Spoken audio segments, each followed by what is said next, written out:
안녕하십니까. 반갑습니다. 이번 시간에는 권한의 위임과 위탁에 대해서 보도록 하겠습니다. 권한의 위임, 위탁 문제는 뭐냐면 권한을 갖고 있는 관청이 다른 관청에게 권한을 넘겨서 거기서 행사하도록 하는 거죠. 예를 들면 지방경찰청장의 권한을 경찰서장이 담당하도록 권한을 넘겨주는 것을 권한 위임이라고 합니다. 권한 위임 개념을 한번 보시면 권한 위임이란 광의로는 행정청이 이제 권한을 갖고 있거든요. 예를 들면 지방경찰청장이 그의 권한의 일부를 전부를 위임할 수는 없고요. 위임은 일부만 가능하도록 되어 있습니다. 행정기관을 위양이라는 것은 이전을 한다는 겁니다. 이전이 돼가지고 수임기관, 이게 이제 행정청을 위임기관이라고 이렇게 말을 할 수 있어요. 위임기관. 그리고 그럼 지방경찰청장이죠. 이제 수임기관은 경찰서장입니다. 지방경찰청장이 경찰서장에게 권한을 넘기는 겁니다. 권한 위임 중 지휘 감독 하에 있는 행정기관에 대한 위임을 협의의 위임이라고 하고, 지휘 감독이 있지 않은 행정기관 단체를 위임을 권한 위탁이라고 한다. 이렇게 되죠. 왜냐하면 지방경찰청장이 갖고 있는 것을 경찰서장에게 이걸 위임이라고 합니다. 근데 위탁의 개념은 뭐냐면 상하 관계가 아닐 때 있죠. 시장, 군수, 구청장의 권한을 경찰서장에게 넘기는 건데, 경찰서의 경우에는 지방경찰청장의 소속이지 시장, 군수, 구청장의 소속이 아니기 때문에 그러한 경우는 위탁이라고 해요. 예를 들면 이 신호등이랄지 또 교통시설 설치권을 시장, 군수, 구청장이 경찰서에게 위탁한다. 이제 이렇게 되어 있죠. 또는 이제 어떤 게 이제 위탁이냐면요, 국가정보원장이 갖고 있는 권한, 예를 들면 신원조사 권한을 경찰청장에게 위탁한다. 이렇게 되어 있어요. 왜냐하면 국정원 소속이 아니거든요. 경찰청이 이렇게 되어 있습니다. 자, 그러면 권한 위임이라는 거는 어떻게 되어 있느냐? 이제 권한 위임은 이 법에 의한 경찰청장의 권한, 경찰청장이 갖고 있는 권한을 대통령령이 정하는 바에 따라 일부를, 권한은 일부만 돼요. 이게 지방경찰청장이 위임할 수 있다. 또는 지방경찰청 권한을 경찰서장에게 위임할 수 있다. 이렇게 법에 나와 있고요. 그래서 경찰청장은 지방경찰청장에게 이제 어떤 걸 이제 위임해주고 있냐면요. 경비수사 자격 취소 정지에 관한, 원래 자격을 취소하고 정지하는 권한이나 또는 청문 권한을 위임하고 있습니다. 취정청을 위임해주고 있죠. 이 경비지도사 자격에 대한 취소 정지, 그리고 청문, 취정청을 경찰청장이 지방경찰청장에게 위임하고 있습니다. 그다음에 위탁의 개념을 보면은요. 위탁의 개념은 뭐냐? 이제 경찰청장은 경비자 시험 교육기관 업무를 대통령 정하는 바에 따라서 전문기관 단체. 자, 그러면 이 경찰청장과 단체는 상하관계가 아니기 때문에 이들 위탁이라고 이렇게 하는 거죠. 경찰청장이 지방경찰청장에게 위임을 하고, 그리고 경찰청장이 다른 단체에 위탁을 할 수 있다라고 되어 있습니다. 위탁 사항을 보면 경찰청장 또는 관서장은 경비자 시험 관리, 교육, 관리나 또는 교육에 관한 업무 일부 업무를 경비 업무에 관한 인력 전문성을 갖춘 기관으로서 경찰청이 지정하고 고시하는 기관 단체에 위탁한다. 이렇게 돼 있죠. 결국 경비 지도사 시험이죠. 시험 관리와 교육. 결국 시험과 교육입니다. 시험 교육을 위탁하고 있죠. 시험 관리와 이렇게 교육. 앞에서 보시면은 경비수사 자격 정지와 취소 청문의 권한은 경찰청장이 누구에게? 지방경찰청장에게 위임을 하고 있고요. 그리고 경찰청장과 관서장이 갖고 있는 경비지도사 시험 관리와 그리고 교육에 대해서는 단체 등에 위탁한다. 이렇게 되어 있습니다. 앞에 나와있는 위임과 좀 구별을 해 주시고요. 자, 그 다음에 이런 부분들이 어려울 수 있어요. 누구 권한이냐? 이제 경찰관서장이라고 하면은 뭐 강남경찰서장도 갖는 권한이겠죠. 그리고 지방경찰청장 이렇게 되면은 뭐 서울지방경찰청장이 될 거고요. 이제 경찰청장은 한 분 있죠. 자, 여기에 이제 보시면 이 관할 경찰 관서장이 대체적으로 많아요. 자, 그러면 이 관할 경찰 관서장은 대부분 들어가기 때문에 안 들어가는 것만 좀 유의해서 보시면 되죠. 보면 이 지방경찰청장 또는 관할 경찰관서장, 지방경찰청장도 되는 게 뭐냐면 경비지도사 시험, 경비원의 결격사유에 해당한 걸 알았어요. 경비업체에 통보를 해줘야 돼요. 이 경비지도사나 경비원의 결격사유에 해당하면 결격을 결격을 통보해 주는 것은 누가 한다? 지청장과 경찰관서장. 결격을 통보해 주는 것은 지방경찰청장과 경찰관서장이 하죠. 그러면 지관이 다 가능해요. 지관이 다 가능합니다. 그러면 관할 경찰관서장은 다 똑같으니까 배치 폐지 명령, 배치를 폐지하라. 여기도 경찰관서장. 자, 그 다음에 보면 여기도 마찬가지죠. 이렇게 지관이 하는 게 또 나와요. 즉 경비투사 경비원의 법 또는 이 법의 명령에 위반 시 경비업체 통보 의무. 여기 보면 명령에 위반했을 때 통보하는 게 있습니다. 결통이 있고요. 그 다음에 명통이 있죠. 명통. 이거는 지관이 합니다. 지방경찰청장과 관할경찰관서장이 하는 것들을 보면 결통, 그리고 명통 이렇게 됩니다. 그 다음에 경찰관서장이 하면 특수경비원이 배치된 경비시설에 소속 공무원을 파견을 해요. 특수경비원이 배치되어 있는데 여기에 소속 경찰 공무원을 파견을 하는데 그러면 어때요? 직무 집행에 필요한 교육을 실시한다 이거죠. 그러면 이 공무원을 파견해서 교육을 실시하는 건 경찰관서장입니다. 그러니까 파학교입니다. 특수경비원이 있는데 이게 특수경비원 파교죠. 특수경비원이 있는 곳에 경찰을 파견해가지고 교육을 시키는 거, 경찰관서장. 특수경비원에 무기 휴대 있죠. 무기 휴대하는 거, 무휴. 특수경비원의 무기 휴대도 경찰관서장. 그다음에 시설주 특수경비원은 무기 관리 상황을, 요건 이제 중요하죠. 매월 1회 이상 점검을 해야 돼요. 무기 관리 상황을, 무기 관리를 매월 1회 이상이에요. 매월 1회 이상. 자, 그 다음에, 이제 무기 관리와 관련된 적정성 관리도 역시 경찰관서장입니다. 무기와 관련된 명령, 이것도 경찰관서장. 그 다음에 신고 외 복장 있죠. 복장 착용을 허용하는 거, 여기도 경찰관서장 이렇게 됩니다. 복장도 경찰관서장. 근데 관할 경찰관서장 다르니까. 자, 그다음에 여기에 또 지관이 나옵니다. 과죠. 과태료는 지방경찰청장과 관할경찰관서장입니다. 지관이 가능한 게 아까 봤던 지관 결통, 결격사유 통보 의무. 그다음에 지관 명통이죠. 명령을 하는 통보 의무. 그리고 과태료. 과태료도 지방경찰청장, 경찰관서장이죠. 자, 그 다음에 보면 여기에는 경찰관서장이 안 나와요. 지처입니다. 행정처분이죠. 행정처분의 경우에는 지방경찰청장이지 경찰관서장은 없죠. 자, 그리고 이제 경찰청장이 갖는 게 있습니다. 경비지도사의 자격의 취소 정지 권한과 이 청문권인데 이걸 원래 경찰청장이 갖고 있는 것을 누구에게? 지방경찰청장에게 위임했다라고 했죠. 취정청이죠. 취정청은 지방경찰청장에게 위임이 되어 있습니다.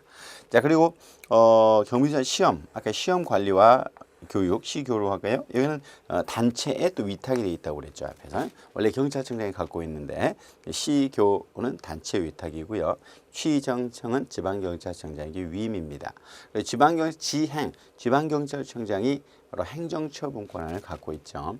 그 다음에 지관이 갖고 있는 게 뭐죠? 지관 결통, 지관 명통, 지관 과태료 이렇게 되고 나머지는 이제 관할 경찰 관서장이니까요. 이제 그렇게 암기를 해주시고요.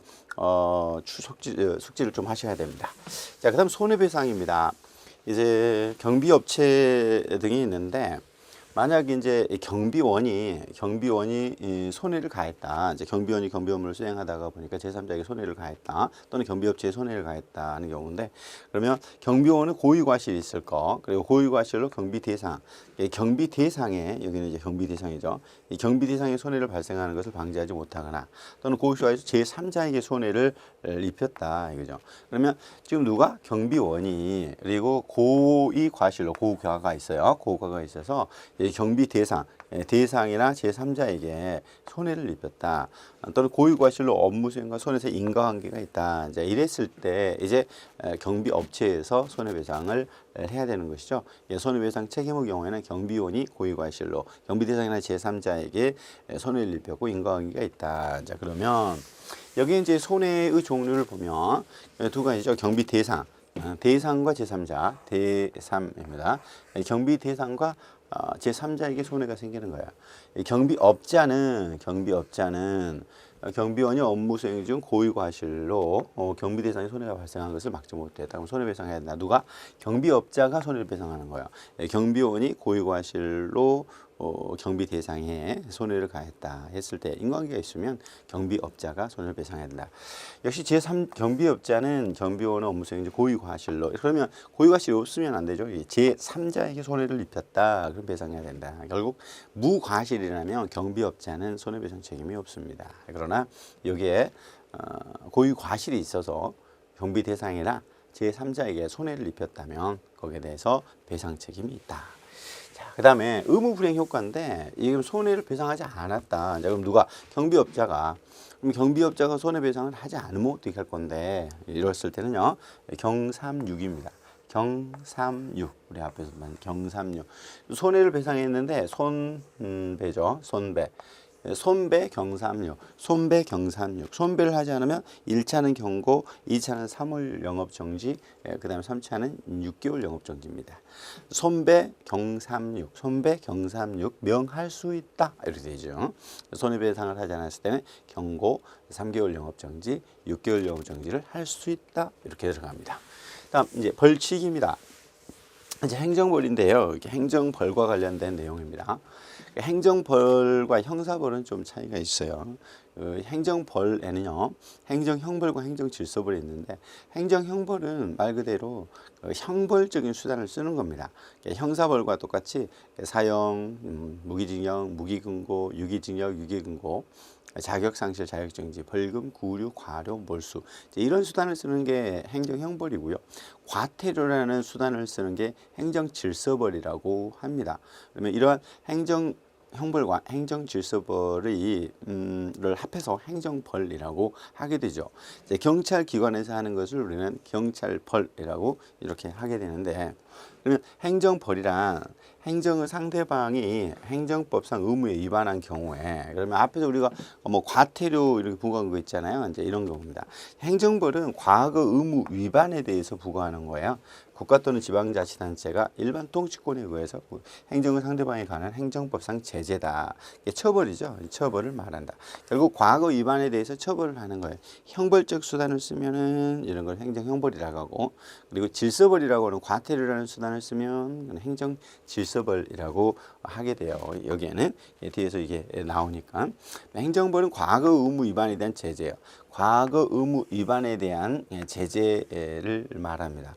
간접적으로 국민에게 심리적인 의무자에게 압박을 가하는 것이죠.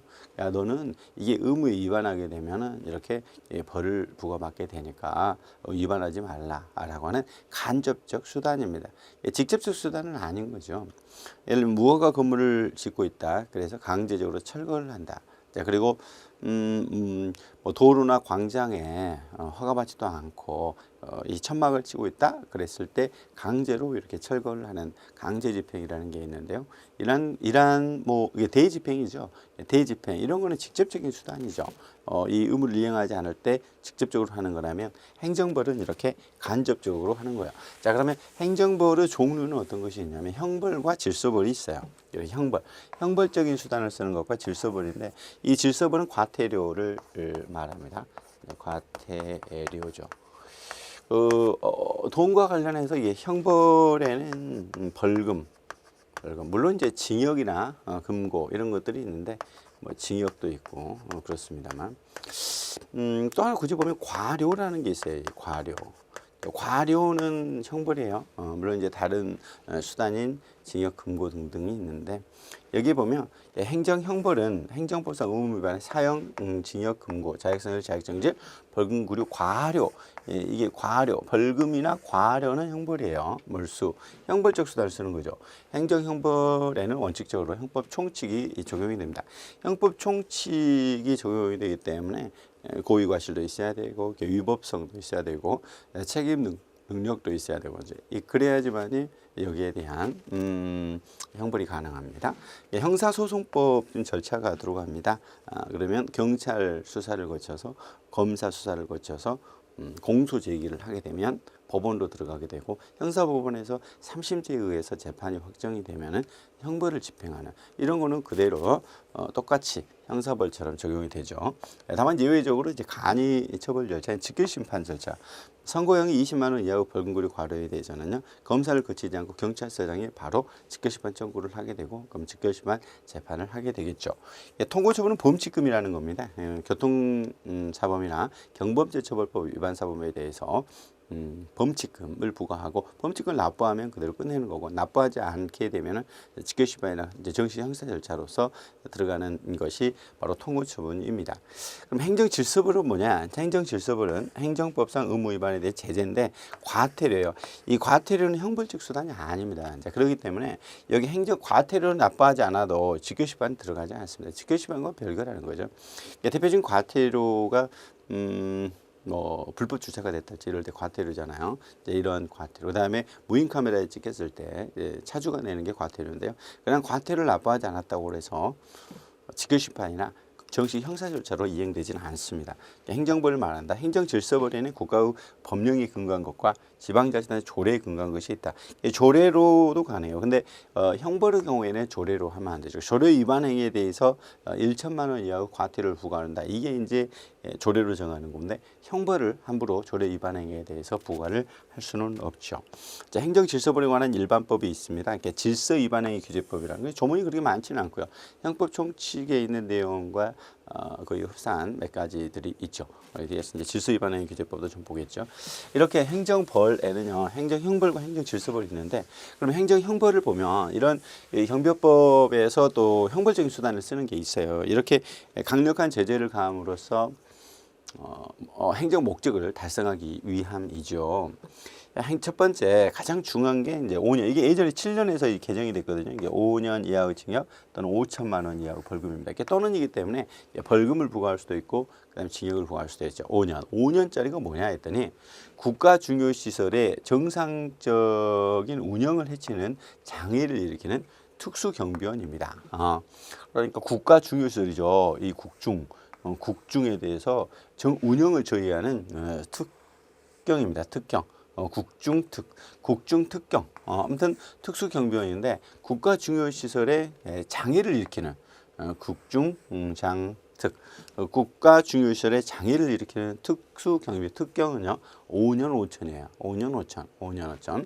자, 그러면 국가 중요시설 중요시설에 대해서 특수경비원 장애를 일으키는 중장특은요 5년이에요. 5천이에요. 중장특. 중요시설에 대한 장애를 일으키는 특수경비원은 5년 5천. 중장특 5년 5천. 중장특 5년 5천. 이렇게 보셔야 되고 예전에 7년이었는데 개정이 돼가지고 5년으로 이렇게 바뀐 거니까요. 7년이 아니다라는 것도 알아두시고요. 이제 3년짜리가 이제 많죠. 3년짜리. 3년 3천짜리를 보면 3년 3천. 첫 번째, 허가를 받지 아니하고 경비업을 영위한 경우에 허가를 받아야 되는데 허가를 안 받았네요. 허가를 안 받았어요. 허가. 그다음에 무허가로 그러니까 경비업을 하는 거예요. 경비업에는 시호신 기특 이렇게 있었잖아요. 허가를 받아야 되는데 허가를 안 받았네. 누구 허가 받죠? 지방경찰청장 허가 받죠. 지방경찰청장의 허가를 받지 않고 경비업을 영위했다. 그다음 직무상하게 된 비밀이 있어요. 이게 비밀. 비밀을 누설하거나 부당한 목적. 비밀을 누설하면 3년 3천입니다. 아무튼 여기에 허가를 받지 않았다. 이제 허가. 그 다음에 비밀을 일단 누설했다. 자, 그 다음에 경비업무의 중단을 통보하지 아니하거나 이게 이 중단을 통제해야 되는데 통제하지 않거나 경비 업무에 즉시 인수하지 않은 특수경비. 특수경비원의 경우에는요, 이게 중단을 통보해야 되고 그러면 이제 중단을 했을 때는 즉시도 인수를 해야 되잖아요. 대행업체에게. 아무튼 요게 대행업체가 있어요. 대행업체. 그러면 경비 업무의 중단을 통보하지 않거나 즉시 인수하지 아니한 대행. 그러면 여기는 중단을 통보해야 되는데, 그다음에 대행업체는 또 이렇게 인수를 해야 되거든요. 그러면 중대죠. 협의 중대. 협의 중단을 알려주지 않거나, 그다음에 인수하지 않은 대행업체, 협의 중대, 예, 이렇게 돼요. 그다음에 이제 여기다 이렇게 써볼까요? 그러면 협의 중대가 있어요. 협의 중단을 해주는 대행업체. 그 다음에 보시면 집단 민원 현장에 경비원을 배치하면서 허가를 받지 아니한 자에게 도급해 주는 사람이다 하는 거죠. 이게 집단 민원 현장에 원래는 도급을 하면 안 되는 게 있잖아요. 이게 허가받지 아니한 자를, 그러면 집도입니다. 집도. 집단 민원 현장에 지금 도급을 해준 거예요. 도급을 함부로 허가 없는 자에게 하면 안 되는데, 자, 그 다음에 집단 민원장 20명 이상 이 경비 인력을 배치하면서 인력을 직접 고용한 사람이에요. 그러면 이 직접 고용한 사람, 직고. 원래는 이제 직접 고용하면 안 되잖아요. 직고. 직접 고용한 사람, 요게 집단 민원 현장에 이렇게 도급한 사람, 권한이 없는 사람에게, 그다음에 중단하지 않거나 그다음에 인수하지 않은 대행업체, 직접 고용한 사람, 경비업자의 경비원 채용 시 무자격자나 부적격자 채용하도록 관여하면서 하는 도급인이라고 돼 있죠. 그러면 요게 무자격자, 부적격자를 채용하거나 하는 도급인이죠. 무도죠. 무도. 그러니까 무자격자를 지금 이제 채용하도록 한 도급인 이렇게 됩니다. 자, 그다음에 과실로 또 이제 이 중요시설의 운영에 장애를 일으키는 중장특이죠. 앞에서 고의로 중장특이면요, 이 경우에는 5년 5천이에요. 근데 과실로 중장특이면 과실로 중요시설에 장애를 일으키는 특수경비원은 3년 3천이에요. 과실로 이렇게 중장특 의원은 3년 3천 이렇게 됩니다. 특수경비원으로서 경비구역 안에서 시설물 절도, 손괴, 폭발 등의 사유로 인해 위급한 사태 발생했을 때 직무명령의 복종 의무, 경비구역 이탈 금지 의무. 그러니까 이게 이제 복종 의무가 있거든요. 특수경비원이 위급 사태에 있을 때 복종을 해야 되는데 복종을 안 했다. 그 다음에 이탈 금지 의무를 했는데 이렇게 이탈을 했다. 복이. 특복이죠. 특수경비원이 지금 이제 복종을 하지 않거나 이탈을 했다. 이런 경우에도 3년 3천입니다. 자, 그리고 이렇게 범위를 정해놨는데 범위를 벗어난 행위죠. 이렇게 범위를 벗어난 행위. 범위를 벗어난 행위. 이게 이제 3년 3천입니다. 3년 3천. 허가를 받지 않았다. 비밀을 누설했다. 그리고 중단을 하지 않거나 인수하지 않은 대행업체. 그리고 집단 민원 현장에 이제 자격 없는 자를 이제 도급해줬다. 자격 없는 자에게. 그다음 직접 고용하면 안 되는데 20명 이상 직접 고용을 했다. 그리고 무자격자를 관여한 도급인. 그다음에 과실로 중요시설에 장애를 일으킨 특수경비원. 그리고 특수경비원이 복종 의무나 이탈 금지 의무에 위반한 경우, 그다음에 범위를 벗어나는 경우, 이런 경우가 얼마다? 3년 3천만 원. 이렇게 반복을 해서 이게 3년 3천인지 이런 거 잘 보셔야 돼요. 자, 그다음에 이제 이 2년 2천이 나옵니다. 2년 2천. 정당한 사유 시 무기를 소지하고 배치된 경비구역을 벗어난 경우죠. 오늘 보면 2년 2천이에요. 무기를 소지하고요. 벗어난 행위입니다. 무벗이죠. 무벗특 이렇게 이제 이 무기를 지금 소지하고 벗어난 특수경비원 무벗특입니다. 2년 2천이죠. 무기를 소지하고 이 경비구역을 벗어난 특수경비원 2년 2천입니다. 그 다음에 이제 1년 1천이 있어야 이제 1,000만 원짜리 등이 있는데 1년 1천입니다.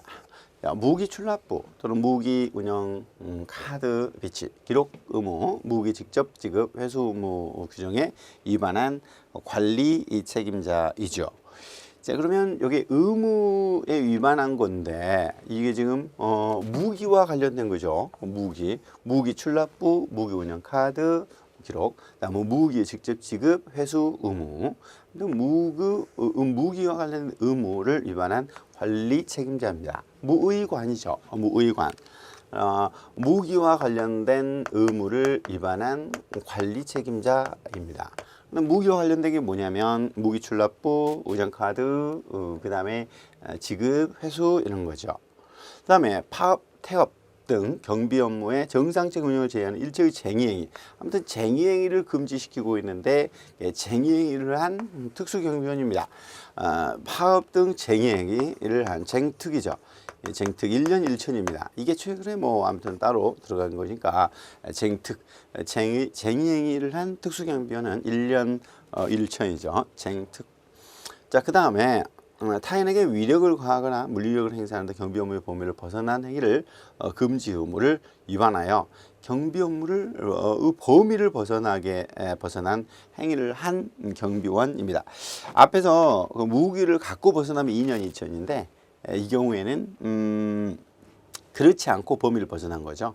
위력을 가시하거나 물리력을 행사하는 등 경비 업무 범위를 벗어난 행위 금지. 그러니까 이게 범위를 벗어난 거죠. 범법.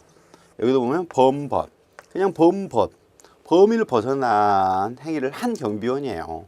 어떻게? 뭐 타인의 위력을 그다음에 물리력을 행사한 이런 경우죠. 범위를 벗어난 경비원입니다. 이런 경우 1년 1천만 원입니다. 경비원이 휴대하고 있는 장비 외에 흉기, 그 밖에 위험한 물건을 휴대하고 수행한 경비원, 이를 휴대하고 경비 업무를 수행하게 한 자. 그러면 이거는 위험한 물건이죠. 위험한 물건 휴대하고 이렇게 수행한 이제 경비원입니다. 이런 경우는 이제 흉기 등 위험한 물건을 이렇게 휴대하고 있는 겁니다. 이건 이제 위험한 물건을 휴대하고 있다. 이런 경우는 1년 1천. 그 다음에 배폐명이죠. 이게 배폐명에 따르지 아니한 자, 배지 폐지 명령에 따르지 아니한 자. 그 다음에 중명입니다. 중지 명령에 따르지 않은 자. 자, 그러면 이게 배폐명, 중명. 아무튼 중명. 배지 폐지 명령과 중지 명령에 위반한 경우에는 1년 1천만 원이죠. 자, 보면 무기와 관련된 의무를 위반한 관리 책임자, 그다음에 쟁의행위를 한 특수경비원, 범위를 벗어난 행위를 한 경비원, 위험한 물건을 휴대하고 한 경비원, 그다음에 배치 폐지 명령이나 중지 명령에 따르지 아니한 자, 이렇게 하는 경우입니다. 이게 이제 1년 1천만 원이 되겠죠. 그렇게 보시고요. 그다음 넘어가 보시죠. 이제 형의 가중과 관련된 겁니다. 이제 이 부분도 잘 알아두셔야 되는데요. 이게 특수경비원 가중 사유가 있고요. 그렇습니다. 특수경비원 가중 사유를 보면 이렇게 이제 상감, 폭체, 협강공선, 상감, 폭체, 협강공선 이렇게 보셔야 됩니다. 여기 보면 상해. 이제 그리고 이제 감금이 있습니다. 감금, 삼감, 폭행이 있습니다. 폭행이 있어요. 폭행. 그다음에 체포가 있죠. 복체. 그리고 협박이 있습니다. 그 다음에 이제 강요가 있는데요. 요게 강요. 근데 이 특수 강요입니다. 일반 강요는 없고요. 그냥 강요는 아니고 특수 강요가 있습니다. 특수 강요. 자, 그 다음에 이제 공갈인데 여기 특수 공갈이죠. 특수 공갈이에요. 강공. 그리고 손괴가 있습니다. 이게 특수 손괴는 아니죠. 그러니까 여기에는 일반 강요 없고요. 강요는 없고, 그다음에 공갈은 없고, 그다음에 특수 손괴는 없죠. 특수 손괴는 없습니다. 근데 여기 폭행은 있죠. 폭행은 일단 들어갑니다. 이렇게 내용 잘 기억하셔야 되겠고요. 특수 여기는 이렇게 돼요. 이게 이제 지금 특수경비원 처벌사유입니다. 보시면 특수경비원이 무기를 휴대하고 경비업무를 수행 중 무기 안전수칙을 위반한 형법, 무기 안전수칙 위반해서 어떻게 상해, 중상해, 상해치사 관련된, 이게 상해와 관련된 거죠. 폭행, 폭행치사상, 그다음에 업무상 과실치사상, 중과실치사상, 아무튼 과실치상도 들어갑니다. 체포감금이 들어가요. 체포감금, 감금, 그리고 중체포, 중감금, 체포 다 들어가고요. 감금치사상, 그리고 협박, 특수강요, 특수공갈 들어가고요. 재물손괴를 범한 자는 얼마 2분의 1까지 가중처벌한다. 그러면 상감, 폭체, 협강, 공손 이렇게 들어가요. 자, 그다음에 일반 경비원과 관련된 경우도 보면은 경비원이 경비업무 수행 중에 경비업법에 규정된 장비 외에 흉기, 위험한 물건을 휴대하고 역시 이렇게 상해죄가 들어가요. 그다음에 이제 특수폭행이 들어가거든요. 이게 폭행이 없어요. 이거 유의하셔야 돼요. 여기에 단순 폭행은 여기 없습니다. 폭행은 들어가지 않고 특수폭행이 들어가죠. 상감, 그다음에 이제 감폭체 이렇게 들어가죠. 상감, 폭체. 그러면 상해죄, 감금죄, 그다음에 폭행인데 단순 폭행 안 들어가고요. 체포 들어갑니다. 협강공손이 들어가요. 협강공손. 여기 보면 협박죄 있죠. 협박. 그다음에 강요 똑같죠. 특수 강요가고 일반 강요는 없고요. 공갈, 특수 공갈이지 그냥 공갈은 없습니다. 그다음에 이제 손괴가 있고 특수 손괴는 없죠. 그리고 협박죄 들어가고요. 그러면 상해, 중상해, 상해치사, 그다음 특수폭행, 폭행이 없다는 게 유의하셔야 됩니다. 업무상 과실치사상, 과실중과실치사상, 체포감금, 중체포, 중감금, 체포, 감금치사상 들어가고요. 협박, 특수강요인데 그냥 강요는 없고요. 특수공갈인데 공갈은 없고요. 재물손괴인데 특수손괴가 없죠. 이렇게. 근데 특히 이제 폭행죄가 없다는 게 좀 유의하셔야 되고요. 그다음에 이제 일반 경비원과 특수경비원 가중처벌 표를 한번 보시면. 일반 경비원 특수가중처벌의 범죄 비교입니다. 그러면 특수경비원 가중처벌에서 이 부분이죠. 이 폭행은 여기에 있는데 여기는 없죠. 특수폭행이 들어가죠. 폭행치사상 들어가고 나머지는 뭐 상감, 폭체 그러니까 상해죄, 그 다음에 체포감금, 상감, 폭체, 협강, 공손 이렇게 들어갑니다. 그럼 여기에 이런 부분들이 뭐죠? 특수 손괴 없다. 지금 특수 손괴가 없다. 그 다음에 일반 강요 없다. 공갈이 없다. 뭐 이런 거 이렇게 보고, 자, 그 외에 이제 이런 거 있어요. 인질 강요죄도 없어요. 그러니까 특수 강요는 있는데 인질 강요는 없고요. 강도죄는 없죠. 강도죄 여기 없습니다. 공무집행 방해죄도 없어요. 공무집행 방해죄도 없으니까 여기에 안 들어가는 것들 정도 좀 체크를 해서 여러분들이 좀 이제 알아둘 필요가 있죠. 자, 그 다음에 양벌 규정을 보면 법인의 대표자나 법인 개인의 대리인 사용이 그밖에 종업원이 업무에 대해서 위반 행위를 하잖아요. 그럼 그 행위를 그럼 행위자가 처벌되지만 법인 개인에게도 벌금형을 과해요. 그러니까 아무튼 사장님한테도 이게 벌금형을 과하죠. 다만 법인 개인이 그 위반 행위에 방지하기 위해서 해당 업무에 상당한 주의를 게을리하였으면 그래야 된다. 이거는 이제 자기의 과실이 있어야 책임을 진다라고 하는 거죠. 그러면 경비업체는 바로 법인이 하잖아요. 자, 그러면 경비원이 잘못했으면 경비원이나 관리 책임자가 책임지겠지만 그 외에 주의 의무를 다하지 못했다. 이런 주의 감독을 다하지 못했다면 법인이나 그리고 경비업을 하는 개인이 역시 같이 양쪽 다 처벌된다. 이게 이제 양벌 규정입니다. 자, 이 시간 여기까지 하고요. 다음 시간에 뵙겠습니다. 수고하셨습니다.